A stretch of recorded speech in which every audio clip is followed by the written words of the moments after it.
Hey, yo, what up, what up, what up? It's Lemekh, selahsportstv. What's good? So let's get right to it. Yesterday, football Sunday, man, every game comes down to the damn wire, it seems like, man. For us, it does anyway. And by us, I mean the Baltimore Ravens, of course. But, hey, man, we got a tough victory yesterday. Hey, Lamar Jackson. What's up, Mr. Lamar Jackson? Why don't we do this, right? Go ahead and take a rest day today, right? But then tomorrow, get Eric DeCosta on the phone, okay? Get Eric DeCosta on the phone. Tell him and his team to meet you and your guys down there at Charleston's, right? Y'all get something to eat. Y'all eat some good food. Tell them to bring that paperwork. Okay? Lamar Jackson, you bring your pen, you tell him to bring that paperwork, man. Let's get that done. Like, seriously. But, hey, I'm glad we got the win. I ain't complaining. I think we in first in our division. I mean, it's so, who really cares, right? When you like right around 500, you just got to see where you end up, so this is just going to be one of those NFL seasons where it's not really one great team. I don't think it is. Even the Eagles, they could go 15, they could go 16-1, whatever, however many games it is. They could go damn near undefeated. I still wouldn't pick them to win the Super Bowl. Right? They just seem like one of those teams that just have a bad game in the playoffs and get knocked out. So I don't see no team pulling away,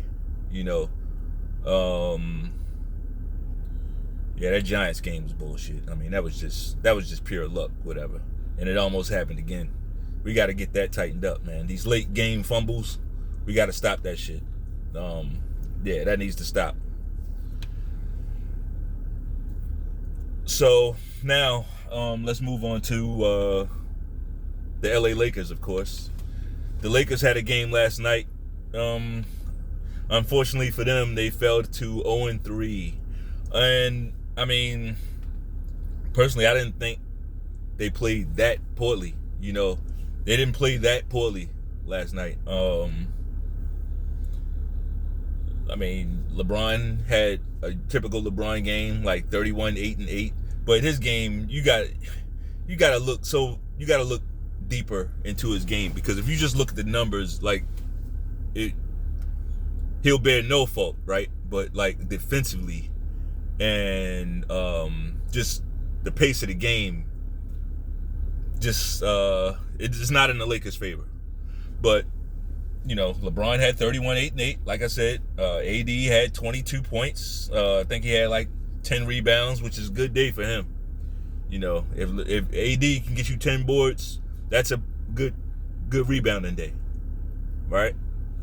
And then Westbrook had 10 points. Now, he didn't shoot well, right? He didn't shoot well, but his floor game was pretty good. He had 10, 6, and 6, but he had 0 turnovers. Like, Westbrook has been playing very well as far as the turnovers. I know he had the horrible shooting night the other day, and he had another bad shooting night. He misses so many layups. It's like his hands, he doesn't have good hands for a point guard, But I don't know.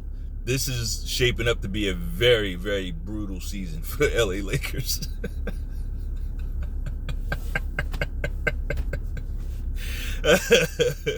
I'm here for it, man. I'm here for it. Like, because a lot of these GOAT narratives gotta get put to bed. And if they have the type of season that I think they're gonna have, like, there will be no more GOAT talk. Because at no point in his career was Michael Jordan ever an embarrassment. Now, LeBron, on the flip side, I don't know. He's been here, 4 or 5, 3. Well, I'm saying here, but he's been in LA, about 4 or 5 years, something like that. 4 out of 5 years, it's been a failure. That's not GOAT material. I don't want to hear that shit. So let's move on to boxing, right? Because that's the elephant in the room right now. A lot of all this salacious bullshit that's going on in boxing, man. It's unbelievable, really. But I would say this: the spotlight is shining real bright on Mr. Errol Spence, right? The spotlight is shining extremely hot and extremely bright on Errol Spence right now. It is. What's he gonna do? I think many people favor him to fight his WBA mandatory Stanionis, right? That's probably on paper the easiest fight for him, right? Styles make fights, we know that, but for him, that might be the way he wants to go. Now, what I'm hearing is that Stanionis might be taking another fight, so I don't know what Spence, like, they might need to hit the gas on that if that's what his plan is, because any day now, Stanionis could be announced in another fight. That's what I seen. Keith Thurman. Now we know Errol Spence promised, I don't know why, I don't know why, but he really is against fighting Keith Thurman. Like, he has vowed to not fight Keith Thurman, and it's all going back to back when I was coming up, he didn't want to fight me. Like, what? That's how the game go, man. Like, why would he fight you? And if you think like that, why you didn't fight Boots or Virgil Ortiz? Like, if that's really your logic, like, why? Who have you done that for? So why hold this grudge against Keith Thurman? And he's saying he want to fight you. This is the shit that we saying about Errol Spence, right? So, but what I'll say about Keith Thurman, I mean, now, I'm not crazy. Like, I would favor Errol Spence in that fight just because of how often he goes to the body and how I've seen Keith Thurman react to the body. Like, before Keith Thurman gets in the ring with Errol Spence, he needs to fix his body. Whatever that is, whatever the issue is with his body, whatever his diet, it's got to be something, right? Because his body is like, you could touch him. You could hit him with one of those Usyk punches and he's going to double over. His feet going to start going,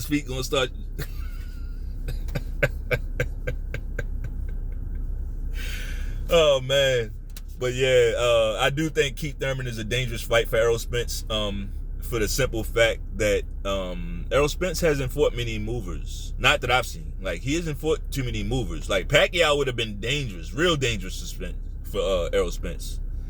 If Pacquiao could have, but then again, maybe not, because he wasn't moving in the same, like the Pacquiao we know. He wasn't in and out like that. But my point is, we haven't seen Errol Spence in there with a lot of movers. We really haven't seen that. So Keith Thurman will present a challenge, unless it's something that Errol Spence has been working on and he's good at. Like, that's why we gotta see the fight. But it's another guy that Spence just don't want to fight. It's like he's so selective. He only wants to fight plotters. Plotters, guys that's gonna be right there in front of him, or Sean Porter. Right. But let's move on down the list. Boots Ennis is an option for Errol Spence, right? I'd be very, very surprised if Errol Spence fights Boots Ennis. I'd be shocked. And I'd be almost, well, I would be. I'd be impressed. I'd be impressed with him if he just went and got that guy out of the way. That would be impressive, because everybody's saying this guy's some type of killer, right? So for him to go ahead and say, all right, come on, I'm gonna give you a shot, that would prove his point with the Keith Thurman shit more than what he's doing now, because basically what he's doing now is the same fucking thing, except he's doing it to even more people.